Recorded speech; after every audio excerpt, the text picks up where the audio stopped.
and watching you guys in the press tour, you're like in love with each other. Insufferable, yes. I know we are Glicked, and there's lots We in are common. Glicked. First time I've ever seen us sing, I was like, what is going on? Yeah, no, what's going on? What is going on? Absolutely.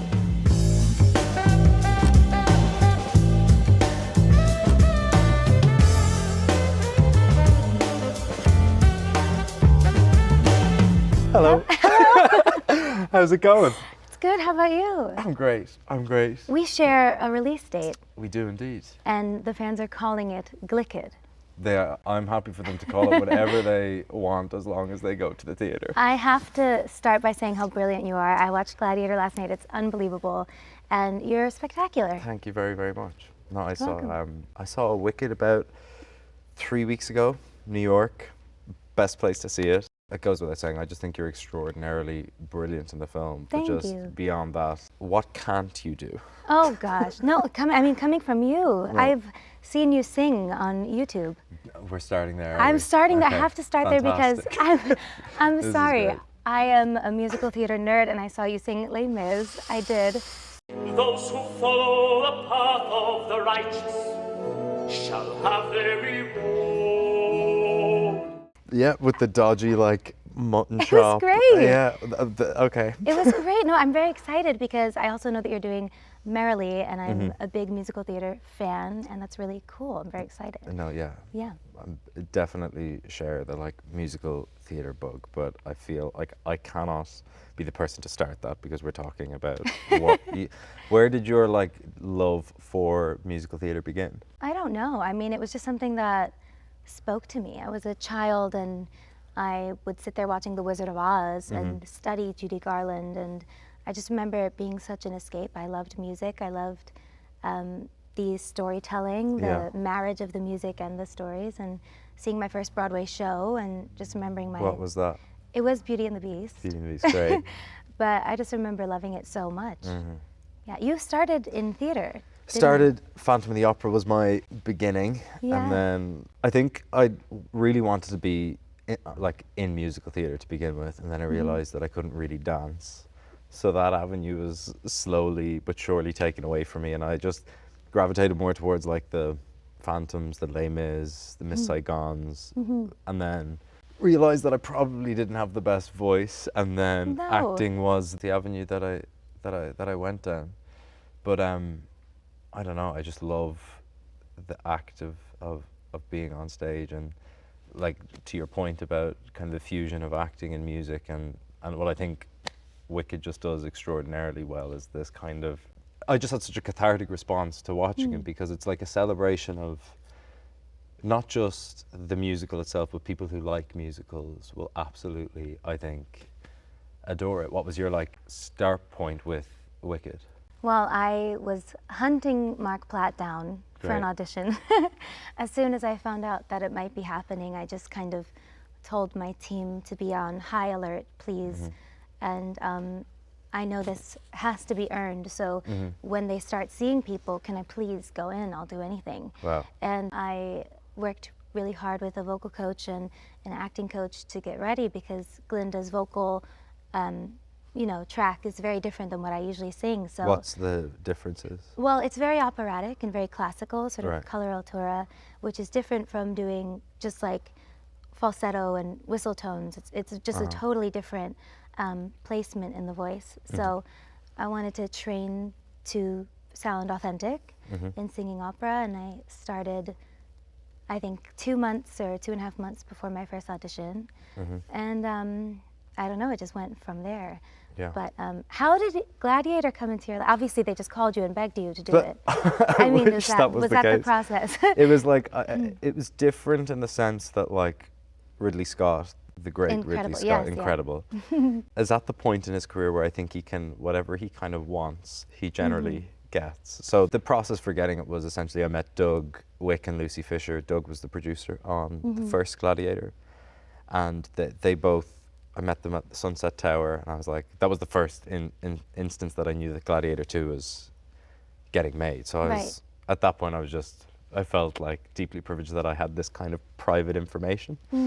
And then I met them, and then it went quiet for a little while, and I was like, they've gone elsewhere, they've gone to somebody else. then I was on stage at the time. I was doing Streetcar Named Desire. Thanks. Which is coming to New York. It's coming to New York. Yeah. More questions about Yeah. that in a few. That was on the go at the time, and I was in London.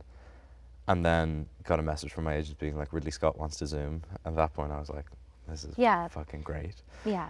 And then we spoke for half an hour. Like, it was great. We spoke for 10 minutes about the film, 10 minutes about his dog, and then 10 minutes about the sport that I played growing up. And then like in your head, you're like, of course, there's going to be camera tests, auditions, but there just wasn't any of those things. And Wow. you get the call, and then then it all starts in your head. It was brilliant, and I mean, Thanks. it was just such an incredible fit and so moving to watch. It was really beautiful. Thanks. Was that the real sword from the original movie? Yeah. I want to know so badly. Yeah, Was it? all of it was. All of it was, yeah. I think there's like different sizings or whatever, but it's the same. I know. That was exactly my response. That's when so I cool. saw it I all. feel like that must be a very commonly asked question, but I had to ask myself. Oh, like I'm as much of a fan of the kind of lore Yeah. of Gladiator as anybody else. So it was like a weird position to be Yeah. in when you're like a fan, Mm-hmm. but also having to shoulder some Right. big old responsibility about what the I feel next iteration of it is. And like, I think it ties to the point, like, do you when you were That pressure is a very specific thing. But I feel like the pressure is related to actually both films, because Yeah. you've got the prestige of the musical on stage, and you've got the prestige of Gladiator Mm-hmm. 1. And like, I want to go back briefly to the audition process. What was that like? Oh my What did you goodness. do? I mean, it was really insane. It was kind of a 3.5 month period wow. of time. Where did you And- find the time to do that? Well, I was filming The Voice simultaneously. Okay. So I was going from my vocal coach to my acting coach to doing like The Voice live shows. Uh-huh. And I remember I was so nervous about my voice being in good shape because my audition was the next day. And you'd just done The Voice the night before. And I was on set Whoa. doing The Voice, and I asked them to cut the air conditioning because it was so cold on set. They keep it really cold to keep the live audience engaged and, you know, awake and alive. And but it's really cold. Yeah. And so I asked them to turn off just because I had to sing opera the next day. It's very high, and I had to sing No One Mourns the Wicked. And people started to notice, and I was very self-conscious about it. I was like, I'm sorry, it's my fault. The AC and is I was broken. Yes. I was like, I'm so sorry, I'm going in for this audition. Yeah. Anyway, that was my first audition, and then I had a callback where I had to do some scenes and some more songs. Was this with Cynthia Erivo, who's Not yet. No, Not yet, okay, She's right. the best in the entire world, but we actually never Unbelievable. chemistry read together. really? We never None of chemistry that? read together, no. Wow. My first callback was still alone, and they just gave me more of Glinda's material and more songs from the second movie, some of the more emotional bits for her, just to see how it felt. And we played for a while. I stayed a long And time. is this you and John? Me and John Chu. Right. And then they did chemistry tests a few weeks later. So it was 3 rounds 3 rounds. for me. And I read with 2 different actresses. I stayed for like 3.5 hours. Right. The final day, and I had cried so much. My lashes were like this, kind of. So What scenes did you do for the like acting callbacks? The final chemistry read, we did everything. We did Right. Popular, we did Unbelievable. Defying Gravity, we did For Good, we did the scene. I'm not going to give away too much, but we did one of the scenes Stuff leading from up the- to. okay, gotcha. Yeah, from the stage show. Okay. Because we didn't have a movie script yet. Okay. We didn't have one.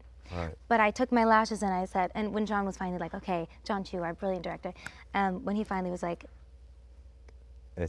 we're good, thank you so much. Collect yourself, go to the car, take a deep breath, you did a beautiful job.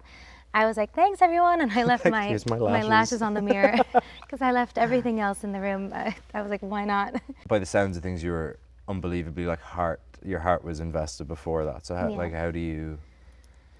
I don't know. How do you cope with the prospect of getting it or not getting it at that point? Do you just kind of leave it in the room? Or Yeah. How long did it take for you to find out?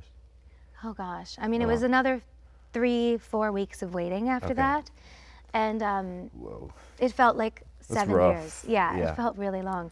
But I don't know. I just kind of trusted that I had done the work. Yeah. I had prepared as much as I possibly could have. Mm-hmm. I had a whole pink section in my closet that I had, purchased little things to have a Galindified section. I did everything. I possibly could. I left it all, and I knew that if it wasn't meant to be mine, that's okay. Because you've done everything. And I love Wicked, and I Yeah. just wanted it to be beautiful, even if it wasn't mine. I'm like a target audience for it in that I like love musicals, and I think it's not just, I think it's not just for people who love musicals or love Wicked, and I think that's a testament to what you guys created. If it was just an original piece that you guys have made, you've made the perfect version of that, I think, because it's Thank it's a you. really hard thing to step into something that people adore, but also to be yourself and Cynthia at the absolute center of it. It's like a big responsibility. It's a big responsibility that I think you both shoulder extraordinarily well. But did you feel that when you were shooting it, or do you just kind of go into work headspace and go and make Thank you. it? I feel like I could ask you all the same questions. We got time. I know we are Glicked, and there's lots We in are common, Glicked. but there's a lot more in common that Yeah, I totally. think there's. I feel like I have to echo every single question the same way. But Cynthia is just an absolute brilliant gift of a human being, and I think we tried to keep the pressure out of the room, obviously, as Yeah. much as possible, so we could just stay present in the material and in each other and hearing each other and listening to each other. Pink goes good with green. Goes well with green. It so does. And watching you guys in the press tour, you're like in love with each other. Insufferable, yes. Horrible. You were It's bad. absolutely insufferable. No. Yeah, the But most annoying. But that's half of the relationship in Wicked. The first half is the polar opposite. So how do you navigate? Well, I think I know the answer, but I'm curious to know what you're going to say about like how do you navigate both, like the polar opposite of those relationships that exist in the film? It's funny because even in the very beginning, when they loathe each other, I'm in awe of Elphaba. She has the thing that I dream of having, Yeah. which is magic, you know? And I think there's a secret, quiet part of her that does admire certain things about Galinda too. Yeah. These women are both strong in very opposite and yet similar ways. Totally. And I think they kind of recognize themselves in each other immediately. But I think the thing that makes them think they hate each other is that there are parts that they don't necessarily love about themselves. Totally. You know? They're like sometimes mirror images of each other, and then, as you said, the other times they're the thing that the other person wishes they were. Right. But what about you? I mean, you must have felt that pressure as well, because Yeah. how old were you when you first saw Gladiator? Well, the film came out when I was 4, Wow. so my parents didn't let me see it when I was 4. Right. And then I watched it with my dad when I was like 13, in and around that age. The only thing I can kind of draw a line between is like doing that and playing Stanley in Streetcar. These are like two performances that have preceded me in like Marlon Brando in Streetcar and Russell in Gladiator. They're extraordinary because the material is so good and because they're talented, but I think you're wrestling between, or I actually wasn't wrestling with the idea of what I wanted to do, but I was wrestling with the idea of how it will be perceived. I think that's my Right. big thing as an actor, that I want to have a more complicated answer, but that's the thing that I constantly struggle with, which is I know how I want to go about it, but I also struggle with how my work is perceived, because it's like Right. the thing that I want to be proudest of, and there's the thing that I want people to hopefully see as good or moving or whatever it is. But with Gladiator and Streetcar, I made conscious decisions to not watch Streetcar, the film, which is one of my favorite films, when I was preparing for that, and I made the same decision with Gladiator. And I think the clue that I took was from Ridley when he told me he cast me because of normal people. He told me the story where Ridley Scott always watches a bedtime story before he goes to sleep, and at the time when he was casting Gladiator II, he was watching normal people in bed, which just the image of that is funny to me. But I think the clue that I took in terms of the direction that he wanted me to go was from the work that he'd seen. Like, there's nothing that I've done before that indicates this is your guy for an action, dramatic epic. The work that I've done before is more internalized, and you know when you see like artists or painters that you really admire, you look at like Van Gogh's got a particular style or Vermeer or somebody like that, and nobody's asking Vermeer to paint like Van Gogh or Right. anything like that. So I was like, I think actors should be afforded something somewhat similar to that, because obviously you're trying to change the person that you're playing every time. You're not Right. trying to change, you're just trying to play the character that's in front of you. But to do that, you're kind of operating from what fulfills you as an artist. And what fulfills me is maybe different to you, or it's different to Russell, or it's different to Marlon Brando, or it's different to, you know what I mean? So I was Yeah. like, this is my skill set that I love operating within. So I was trying to bring that quality of performance to something much bigger, and not something that I think you would commonly associate with a film like Gladiator II. Well, you That was the absolutely plan. stunningly did it. Thank you.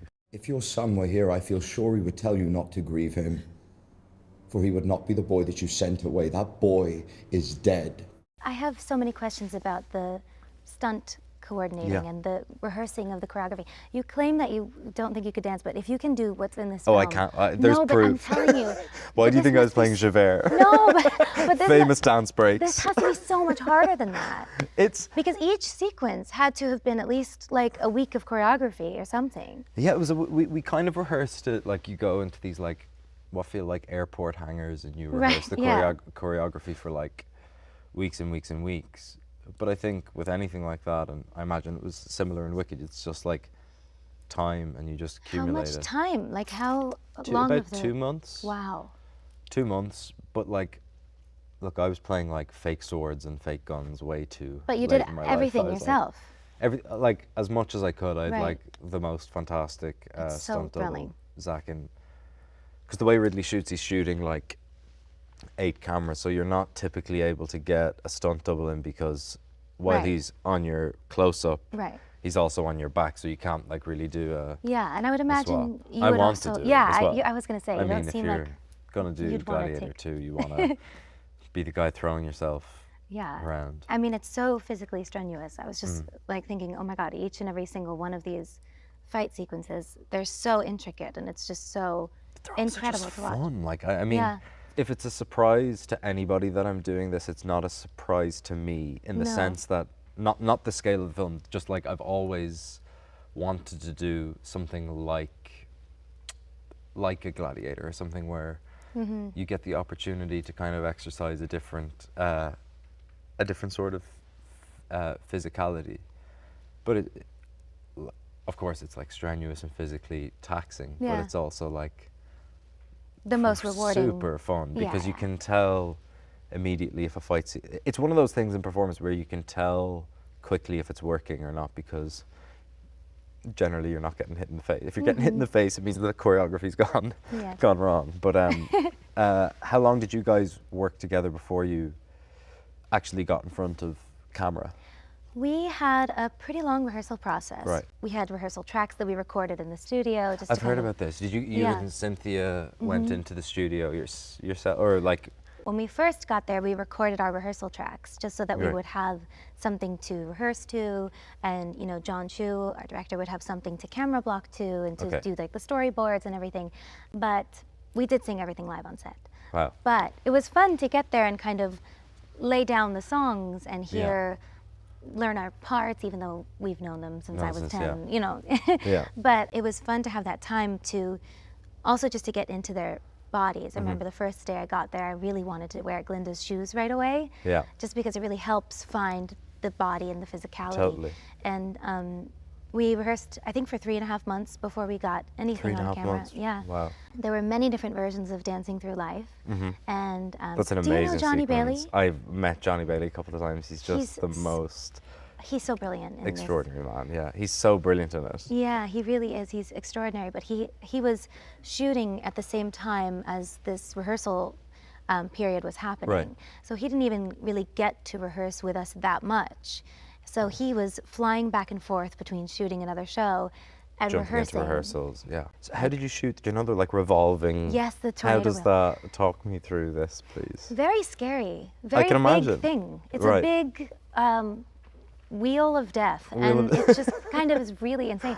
But our incredible choreographer Chris Scott and all these amazing dancers just had so much time to experiment and play in this big rotating thing. Yeah.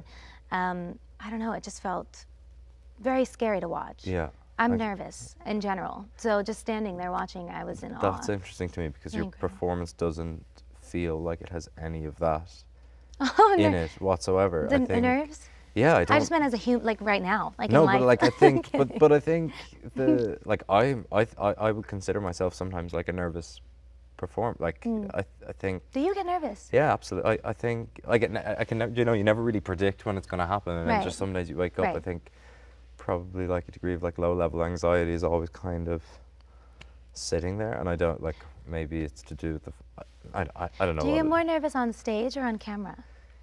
What do you like more? What do I Let's like go here. more? Yeah. What are your favorite things about each Thing. form of acting? If there was like a gun to my head, which there is, no, There's I would probably go with the. Well, I learned to act on stage, and I think. I don't know. I love acting. Full stop. Wherever, whatever it is, but I think the act of being on stage. I love the fact that once the curtain goes up, it's yours. Like it's. If something goes wrong with the camera, you're not stopping. Whereas on stage, if the ceiling falls in, you're probably still going to try and keep going. And And the I like the energy kind of I like the the energy audience. of it. I like the kind of latent chaos that comes with like tech rehearsals. I love a first preview, even though they're the most nerve-wracking things on planet Earth. But then there's also there was something kind of theatrical about the way Ridley Scott shot the film that felt in something that was probably alien to me in terms of the scale of what the whole thing was. There was a familiarity to be found in how he works with actors. What Yeah. about you? There's nothing more beautiful than having a director who can make everything feel very intimate Yeah. when the space is so large Big. and practical and massive. I feel like we share that with Yeah. both of our films. In Gladiator and in Wicked, we both have these massive sets, these massive fight scenes or dance numbers, or Yeah. I mean, fight scenes in Wicked maybe next one. Oh, really? But Yeah. maybe we'll see. No, but not quite like yours. Can you But imagine just like can you imagine Glinda like bites fully a gory thing? like One of those things that come out in the beginning. Oh my Those God, things are yeah. very scary. Yeah. But no, I think that's the greatest gift. I mean, John M. Chu has this incredible way of making it feel like a student film still, and you're outside in Munchkinland and there's like a paparazzi in the sky, and you're like, what's happening? yeah. And yet you still feel so safe, and it feels Yeah. so intimate, and that was just such a gift. When was the last time you were on set filming something before Wicked? Before Wicked? Yeah. Like a movie? Yeah. I mean, I haven't really done anything. Really? I had a small cameo in Don't Look Up, and that was really cool. But I was just kind of being a pop star and singing in a different way. Well, that's such a Which is a crazy little tiny thing little because it thing. feels like. So I this is don't my know. first That's first crazy. gig, really. That's great because I just found your performance to be so grounded, but also Oh, like thanks. I think you were like pushing the envelope in terms of the theatricality of it in a way that I just found really like incredibly watchable and like funny. Like I thought the way that you played somebody who's like like say if I'd never seen Wicked or didn't know what the story was, even though I didn't like necessarily like your character to begin with, I knew that there was somebody that you deeply loved. And I think you. that's the most, I think watching someone like Denzel work in Gladiator, and Right. to compare Glinda and Macronus is a weird thing, but bear with me on I this. know. I think they're very It's like I similar. think No, I'm kidding. I'm they'd be kidding. great at a dinner table, but that kind of thing where you're drawn towards somebody who you don't, like if you were to draw out the characteristics on a sheet of paper, you'd be like, don't necessarily love them, but you're seeing past the thing that you might feel complicated towards as an audience. And I think that's a testament to like the work that you put in and Oh, what thank you you. like what you bring to it. And also like there's proper like the laugh out loud moments in the film that I think Thank you. look, I've never really done comedy, so whenever I see actors do it, I'm like jealous of it because I think it's a really, really hard thing to do well, and you do it so well in the film. Thank you. That's so kind. Not at all. Thank you very much. And that's all for today, folks. And Elfie? Can I call you Elfie? Well, it's a little bit perky. I know, I'm gonna call you that.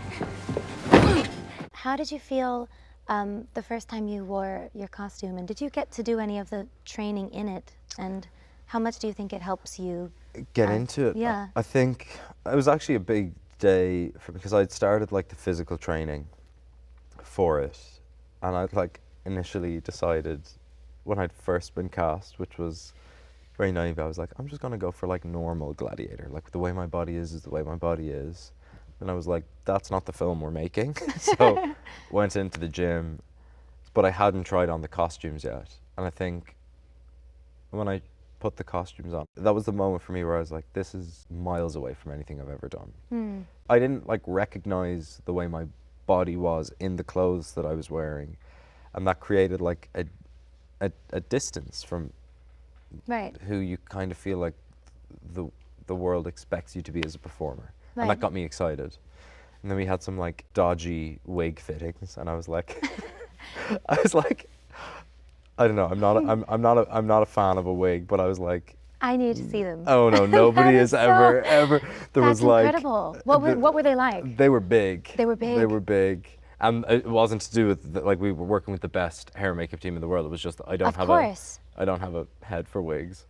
But it was also a Sure. thing when I was looking at it and I started doing the choreography, I was like, I don't want people coming in and fixing the things that have fallen out the back of Right. my head. I want to just go for it. But it was seeing myself in the costume and kind of being in it was one of those moments where I was like, It's "Fuck, here. I'm doing Gladiator II, and Right. I'm wearing the thing, and then of course putting on Maximus's So breastplate is insane. like pretty I insane. screamed. I squealed. He squealed. Yeah, I was with my best friend Doug, and we were watching together. We both squealed. Yeah. Internally I was squealing and then trying to look. A very iconic moment. No, it's cool. It's Yeah. pretty cool. What about you? What about Like in terms of Costumes and like wardrobe. yeah, but also stepping into like those costumes are so Yeah. iconic. Like when you think of Wicked, you think of like Elphaba's hat, you think of like the pink wardrobe of Glenda's. Paul Tazwell, our incredible costume designer, who I love him so much. He's so immersed in the world that every single detail, there's a reason. Every Yeah. single angle of Elphaba's hat was a thoughtful conversation that he and Cynthia Erivo had Right. together. And, you know, my bubble dress, he was consumed with the question of how do I make it seem like it's floating, you know? Yeah. And, And how does that work? well, well, it was really light.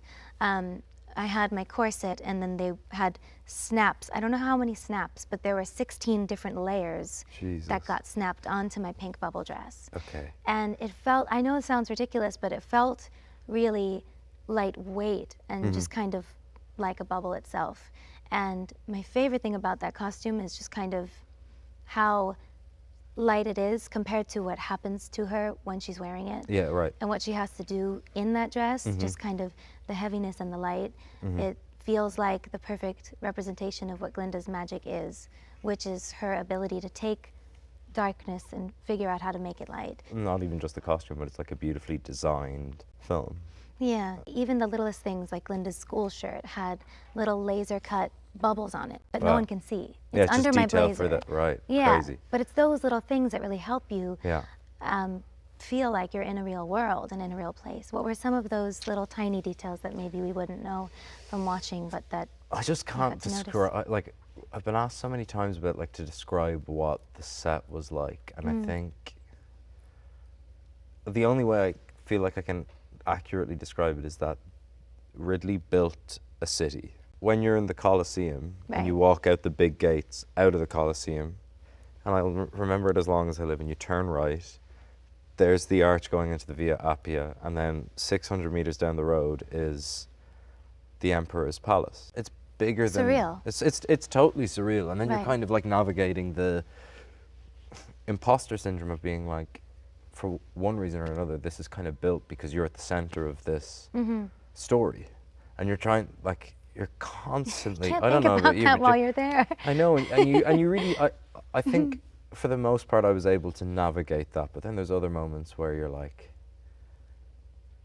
but this is, but just holy shit. just holy shit. Yeah, I don't absolutely. know How. and yeah, and how do you carve out human story in something that's so big? And in that instance, you just lean on the people around you. You lean on Ridley Scott. You lean on performances like Denzel. You lean on Connie, Pedro Pascal, and you try and make it feel small. You try and make it feel like Intimate, yeah. intimate, and that's something that I feel I can do. I feel like I Yes. can do that bit. But then when you kind of look up, you're like, nope, Don't Well, wanna you see did it that. very beautifully, and as huge as the movie is and the things surrounding you, it's, I mean, it really just lives in your performances and in your eyes and the close-ups, and it's so beautiful. And I love the monologue at the end. Oh, you That do? was one of my, I was, woo!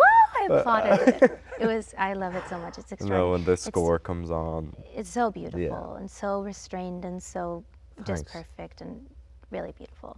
He used to talk of the dream that was Rome. It was so fragile, you could only whisper it. How do you find the like running around the world with the film? Oh, I think it's fun. Yeah. I mean, we've had the We've been same like crossing press over. tour. Yeah, exactly. We've been on the same exact tour. Because we are Glicked. We are Glicked. We are Glicked. But we've been crossing paths. You know, we were both in Yeah. Australia at the same time. Yeah. And like switching schedules. Yes, exactly. And now you just came from London, and I'm going to London Going to tonight. London. Yeah. I feel present. I feel grateful and excited. It hasn't, everyone's been coming up asking, you know, oh my God, how are you guys? And Cynthia and I are just both like, we're good. Good, we're grateful. We just feel excited for it to come out finally. Yes. How are you holding up? How do you feel? I How feel are you all taking of care of the- yourself? I feel grateful, but I also feel like, I don't know. Exhausted? It's exhausted, but it's also like a set of skills that I've never had to exercise. I Right. don't know how good I am at the like. Selling of the thing. It's and not the selling. It's actually just the kind of. You spend your life as an actor. Like I feel way safer on a set than I do when it's like Paul is at the center of a big film, and it's really not a negative thing at all. It's actually just something that I'm. Because you don't think about it as an artist going you into it don't. at all. And also, I just have no, like, you have an idea about what running around the world with a huge film is going to look like.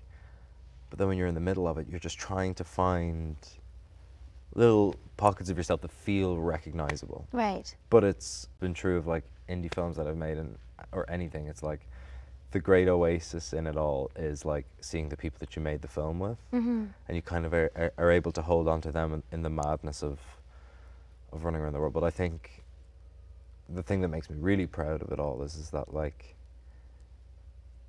for both, I imagine, Wicked and Gladiator II, is it's championing the thing that we both adore, which is cinema. And if it like does anything to what like Barbie and Oppenheimer did last year, like I remember watching that from afar and being like, this is so brilliant for our industry, because both films couldn't have been more opposite. Right. And just to see the appetite that people had to go to the theater. Yeah, people became so involved. Yeah. It became such an event.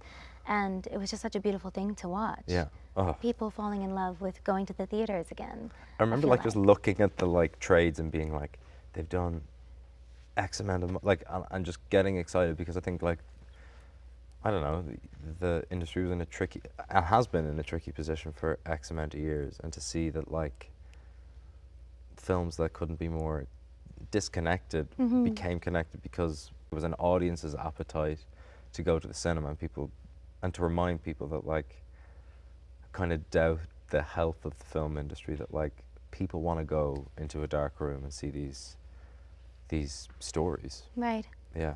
I feel like our movies are strangely similar. Do you? I do. I know that sounds absolutely absurd, but I really do No, no, feel no. like they are. Because In- there are strong themes of evil versus good. Uh-huh. And honestly, in certain ways, dictatorship. Yeah, and, absolutely. Actually. you Yeah. know, Yeah. 100%. Corrupt government. Yeah. You know, yeah. it totally. feels, they feel thematically intertwined. And also like, not to sell the whole Glicked thing, but like in terms of a double feature, thematically similar, but then also like totally different meals. We're really selling each other's films yeah, quite exactly. well. I think so. Everyone see Gladiator II. See Wicked. Tell me The about double feature. Cynthia Erivo. Oh my goodness. I mean, Cynthia Erivo is just extraordinary. I couldn't agree more. She's extraordinary in this film. She's extraordinary as a human being. I've been a humongous fan of hers for a long Yeah. time. From the moment I saw her sing at the Oscars, I turned to my mom and I just said, What is who, yeah. what, how, what, when? And then, of course, I went down a spiral on YouTube and watched everything she's ever done that I could find, because I missed out on seeing The Color Purple on Broadway. Yeah. But I saw all the bootlegs and I saved them all. Saw the And bootlegs. I was such a massive fan of hers before I got the news that we were doing this together. Yeah. Just sharing this experience with her and working with her on this has been truly the honor of a lifetime. I mean, Yeah. she's just a once in a lifetime talent, in many lifetimes. No, She's I saw her sing. truly incredible. First time I've ever seen her sing like in person was The at that Academy, Academy Gala, and yeah. I was like, what is going on? Yeah, no, what's going on? What is going on? Absolutely. Like, but then the way she's able to translate that into the film, Mm-hmm. and also like, I don't know, the chemistry you guys have. Like, my favorite moment in the film, like categorically, is the moment when you both dance together. At the Ozdust. That's my Mine favorite. too. Yeah, I think that's, and also the way that it's shot feels like it's like in a totally different visual language to everything else that we see in the film. And it's just really moving. Yeah, it was a 10-minute take every time we did it, because we did Great. it fully through every single time. Yeah.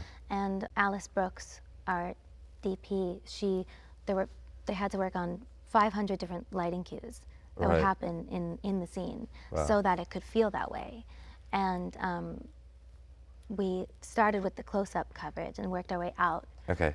And That, the I think whole that's day, a great way to have done that as well, because Yeah. it means that like the first time that you're doing it But it didn't is matter. when you're like, yeah, It felt that way every Did single it? time, and she gave the same performance every single time. And that whole day, you know, it was 13 hours on set. Every single supporting actor and dancer and person in the room was so warm and silent and held so much space, and it was just such a powerful room. Because everyone felt like Felt what they was were going on. a part of it, and they really were. And it's just an extraordinary thing to watch someone leave everything, every bad thing that's ever happened to them, in the center of that room. but also for Glinda to take that off her, it's just beautiful from both of you. But I think it's always like, when you have that kind of group of essays around you, they'll always be the best kind of metric for if it's working in the Right. room. I think it must have given you great confidence at the moment to be like, I think this will translate Yeah, on screen, which it absolutely does. yeah. The energy was just very palpable, and Yeah. it was, you know, how. Do you ever get the feeling when you're watching something back? Yeah. Do you watch things when you're forced do. to in the audience when you go see the premieres? No, Or do you like it? Do you hate it? I think I would love to get to the point in my career where I don't watch it, because I find it difficult, especially the first time. Do you know, when you like watch it in the screening room by yourself, and you're not getting a sense of the atmosphere. But I also think, as a young actor, I think you've got to watch it, because you've got to have to know, learn. like, yeah, and you've got to go, well, this thing that felt amazing on the day doesn't necessarily translate, and this thing that felt like it was an absolute shambles works. And then I've started to journal more during the actual filming process, so that I'm able to track what the feeling was like in the room when we were making it. Wow. So that when I watch it, you're able to kind of cross-reference your experience versus what you think the finished product is. But again, it's subjective, but I think it's a useful tool, and hopefully it will accelerate me to the point where I don't watch it back. But Do you watch like playback on set No. sometimes? I actually did for the first time on this, just with the fight scenes. Right. I think I don't have the capacity to separate I don't want to know what my it's looking big like. face from what is good and what is bad. But there was something special about being right next to Ridley Scott. Like, so the way Ridley Right. directs is he's normally slightly offset, and he's in a like horse box with like 8 massive screens. And I remember the first day being summoned, and he's like smoking a cigar in the thing, and I'm like, this is Very fucking cool. sick. Yeah. And he's like watching the way his brain goes. Okay, so for this moment in the battle, look at Chiro's camera, and then and you start to understand how dexterous his mind is and how specific he wants it all. Because he's editing be. as he's watching He's it. editing as Yeah. he's watching it, like literally live, Right. like live editing. So I Right. found like that experience, just as a fan of cinema, to be like just me and Ridley sitting in a box while he's smoking a cigar, I was like, my life is a cartoon. Do you ever get, watching things back when you do see them, like the same feelings that you had on the day? Because Sometimes. when the Ozda scene happens, I get very anxious. I get like, Really, yeah. I get the same kind of palpitations. As you I did get- on the day, yeah. like it's something like. And in what's a- Defying Gravity too. Really? And I've never experienced anything like that, of course, because this is like kind of my first time doing Doing- anything like this. But I do get, it's strange. I've Like you get a had memory of the physical- feeling yeah. that you had on the day. It's weird. That's amazing. I don't get that.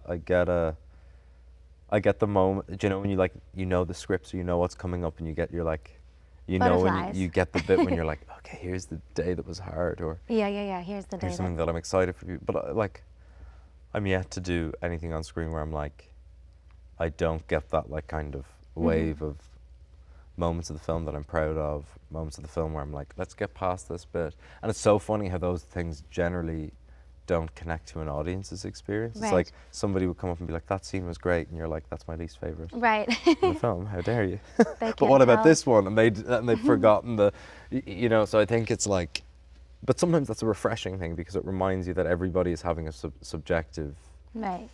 response to something that you make. Like it doesn't belong to, I don't know. I don't feel like after you make the film that it belongs to you anymore. I Right, think no. it's for It's the other world's people. It's then. the world's. Have any of the responses in the theater at the screenings really surprised you? I've only seen it once with Oh a my live, gosh, with a really? like big audience. Cynthia and I have seen it 108,000 times at this point. Wow. I feel like we've seen it so many times. Whereas, Once? yeah, I've seen. I saw it What in was the London. most surprising reaction or thing where people like screamed when you weren't expecting No, it? it was just sitting beside Ridley at the premiere. He's like, I sat there, and he's just like, any bits that he liked, he'd be like, just elbowing me. I was like, well, That has look, such a- it's this just is the the best thing ever. coolest. He's who I kind of would love to be when I grow up. This is the guy who's directed Alien. This is the guy who's directed Blade Runner, Thelma and Louise. You name it, he's done Right. it all. And I've never come across somebody who truly doesn't care what other people think. That's very cool. And that's the thing I think if I'm being honest, that's the thing that I struggle with. It's like sometimes I'm in the pocket where I'm like, this is what I wanted to make and I don't care. And that's probably like 70% of how it used to be, like 45%. Right. But that 30% for me as a performer is always way louder than the 70% that's confident. But it can be that way, can't it? Do you not find that sometimes it's just like your mind just becomes full of spiders and you're like, Well, especially how in do the you promotion. find it? Because you're not on social media. No, I'm not like that, but you still find a way to like It finds its way. seek out what people are saying, and you don't gravitate towards the positive, or you just you find the noise, and that's always been true. It's mostly to do with on set. Like it's like watching Ridley work. He's like just 100% backs himself, and whatever comes, whatever goes, it's his baby. And I think I have that more when I'm making it, but when I'm making the film, but it's that 30% that I just think comes with time. You know, Right. it just comes with having been there and done it. And what I find so remarkable about him is that he's like, I'm sure he hates people talking about his age, but I think it's fucking remarkable that this man is 86 and he works harder than anybody that I've ever met. It's so insane.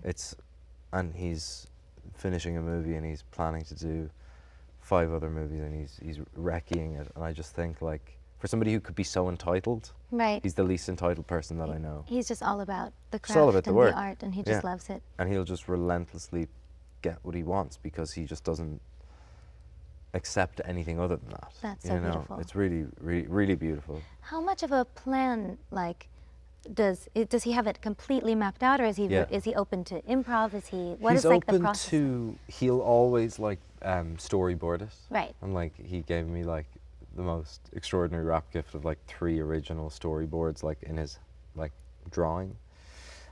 He drew them and gave them to me at rap, and I like cherish those. But he will plan meticulously and then wants you to actively surprise him. I love that. Yeah. I was going to ask how much room for play. Yeah, and it also comes down to the people that he casts. It's like you're not gonna have. I think any of the actors in that cast come in and do what they're told because you Right. don't want.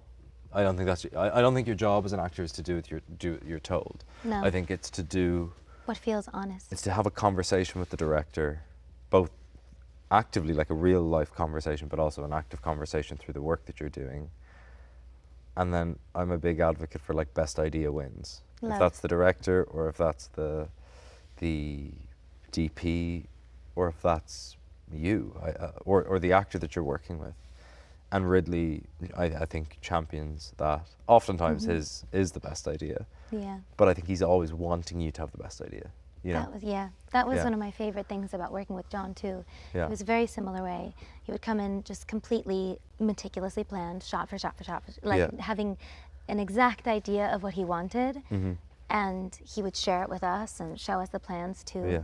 and then completely just allow for whatever happened in the room. What's an example of that in the film? Well, I think there are so many little lines that I didn't expect to make it in, you know, because we would do takes where I would deliver what was written and, you know, would get the exact joke from the original show, and then I would do something silly as a joke, and John would say, That. more of that. And The then he bit would when you say, flop on the bed, do you know, when does that happen? That happens in Popular, right? Or Yes, when Elfie... a proper like belly laugh. Oh, thank you. It's so good. Thank you. It's so good. But And I- that stuff is so hard to do. It's so Thanks. hard to do. Thank you. But, you know, it was... I love that play. Whenever he would just say, okay, we'll do Go whatever for Glinda it. wants to do. It's like my Yeah. favorite thing ever. Like little bits like not being able to hear through the bubble, Yeah. or, you know, that was just like a joke in between that was Yeah, made. yeah, He was yeah. like, please do that. You know, little things that come alive when you spend so much time with the characters that totally. then things And just but sort it of also come requires out. a confidence. You know, like it requires you Confidence. I don't know. to. No, but a confidence, like not like a. Freedom, I suppose. Yeah, I still do think there's like a confidence in Safety. it. Yeah, but you know that feeling of like you still have to be brave enough to do it, even if To you're feeling utter the safe. words. You have to be the person who does the physical gesture. You have Mm-hmm. to do the thing that's off script. Like That's my favorite thing, though. Yeah. It's my favorite part. yeah, I love it. And, you know, working with John, that was my favorite part. yeah. He would just say, play. Go do your thing. Was the kiss on the forehead planned? The kiss on the forehead didn't make the film, unfortunately. But that was one of those moments where it wasn't planned. I still stand by it, and I hope if Ridley ever does a I stand director's by cut. it. Yeah. I want the kiss on the forehead. yeah, Ridley, we need to give the people what they want. We do. We need to give. We come to blows in the Coliseum, and there's a moment towards the end of where I was like, fuck, I'm just gonna go for this thing at the end, and it's again over the radio to Ridley after the take, and I was like, Ridley, did you like the kiss on Pedro Pascal's forehead, yes or no? And it's just silence. Oh, no. No, and then he goes, I'm afraid I did. Oh. But it didn't make the film, but it's one of those moments where it's like, because he has an allergic reaction, Ridley, and he'll say this himself, to anything that feels like overtly sentimental, which I personally love in his filmmaking, that he's always pushing the needle towards away from sentimentality, so hopefully it has like a gut punch later in the film. His I'm afraid I did was probably referencing the fact that he was expecting not to enjoy it, and I think he did. Wait, speaking of, can you talk about Pedro and your relationship and what your I favorite mean- parts of working together? Pedro is an extraordinary actor. I think the challenging thing with this film for all of us, and I think we'd all say this, is we're playing these archetypes. He plays, I think, actually the more kind of traditional hero in the film, and he plays this moral compass, which is such a hard thing to play with such kind of rigor and honesty, that I think is a testament to who he is. And he's so different from who that character is, but also just the way that he is on set with people. He's the center of the shooting day for whoever comes across him. You can lean on him, both on screen and off screen, and I think that's a really important thing to have. And I definitely needed it, considering that I hadn't stepped into something as big as this. We had a lot of time, actually, before we met the rest of the gang in Malta together, and he's just one of my great friends, and I just admire him so much. Yeah, it seems that way. Yeah. He seems like the kind of person that could He's one of the good guys. hold the warmest space for And he everyone. Just control exactly, the room. Exactly. Yeah. And he doesn't really like, you have to be careful with Pedro to like actually return that to him, because he wears it so gracefully that you're like, oh no, you need some Right. care here, and all of Right. those things. What's your favorite death in the film, because there are some really, Oh, there are some there's really many to specific choose ones. from. They're really specific, and I watch a lot of horror, and some of I this can't are watch really horror for love or money. Really? I cannot. I saw Longlegs recently. brilliant. Fuck me. I It's- cannot do it. He's so good. It's so, yeah. That and Late Night with the Devil were my two favorite of the year. I think for I- horror. You have to see it because just even just Nope. the performances, you have to see it. Okay, right. It's so I'm brilliant. gonna say yes, and it's never gonna happen. It's so brilliant, but isn't that kind of Nicolas Cage's role in that? Isn't that just kind of a Insane. dream role? I mean, he's That's unbelievable fun. in it. That's Yeah. a great time. But my favorite death in it, Yeah. So your favorite death in Gladiator II? without giving spoilers, the last death Yeah. that we see. Okay, cool. That was mine as well. Yeah, it's I couldn't wait to talk to you about it, and I'm going to talk it's to you about it off so- camera because yeah, because I don't want, if you haven't seen it by now, the last go one. to the theater. The last one that we see in the film. It's crazy. It's crazy. It's a great death. It's really crazy. Yeah. I want to ask you, how did you get to the point that you're able to deliver a performance like this? Is it from, Oh gosh. I don't know, touring the world, being in front of people and having a comfortability with the active performance? Is it like doing music videos like Thank You Next? Like what? No. No, but it has to come from, I don't know, I think those things are like beautifully crafted. That's very kind. But like, how do you do the thing that you do in the film? Where did you learn it? Well, first of all, thank you. But no, it's I have been acting a little, you know, since I was younger, and I did musical theater, and I had a lot of experience on stage, but I really sort of just trained really hard with my acting coach Nancy Banks for a long time. As soon as I heard that they were looking to cast, even just, this is even like a year out, or Right. before I even knew when the date of the audition was. Yeah. We just started doing random stuff, Yeah. playing around, just because I wanted to be able to have the tools that I needed to be Yeah. truthful. Because yes, Glinda's comedic, but there It is has so so much much going to it. on in Yeah. her that Yeah. I wanted to be able to honor. So I just started to train and practice and play. And I think my acting coach Nancy Banks is first and foremost a healer, more than Right. anything. She's just extraordinary. Amazing. I don't know, it's really interesting what a mind game it is, isn't it? Oh, You have to look at all your Absolutely. monsters and kind gotta of, deal with the spiders in your mind. really, yeah, you call them spiders, I call I them call monsters. them little spiders in my mind, yeah. But you have to confiscate them and, you know, ask or them just to let them, befriend them. oh, I haven't made friends with them yet. We have to figure out how to get them out of the way when we Actively have running job away to do. from them. Yeah. But I think, I'm like, no, not today. But yeah, Yeah. it's that whole journey, just training for it, I guess, I suppose. Can I just, I know this is like the most basic question, Yeah. and I know the answer because I've read it online, but like, when did you fall in love with acting, and when did you learn that you have the gift that you have? What? I don't know. I fell in love with this when I did Phantom of the Opera. I have never felt that kind of adrenaline since that, which is kind of a bizarre thing, but I think it's a testament to the, like, I was never expecting to be an actor, so the act of being on stage was such a like left field thing. That's insane. And I just absolutely felt, I'll never forget, like, we did the, like, Phantom of the Opera, and I remember being wheeled out on this, like, fake organ and fucking not having a clue how to play the organ. And I remember my knees, I remember standing there, and my knees just, like, before I went out, they were just like, No. and then getting on the stage, they just went, Yeah. I still was, like, deeply nervous, but it just, something was, like, I have this, like, weird theory that my parents essentially met on stage doing Pirates of Penzance. Oh my goodness. So I have this weird thing that somewhere in my blood or in my heart or head that, like, the act of being on stage feels like somewhere, it feels like an important place Right. to me. Pirates of Penzance. Pirates That's so of sweet. Your Penzance. parents met doing Pirates of Penzance. Yeah, Dad was the pirate king and my mum was one of the maids. That's the best thing I've ever heard. Yeah, and thank God for that production, because I wouldn't be here. Yeah.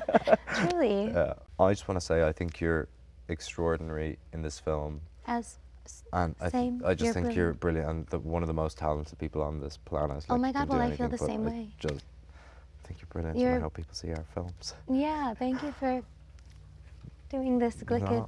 Yeah, thanks for Also- doing Glicked. You're utterly brilliant, and I'm so honored to have done this with you. Oh, thank you very much. Thank you. Thank you very much. Thank you very much. Goodbye. Great. Thanks.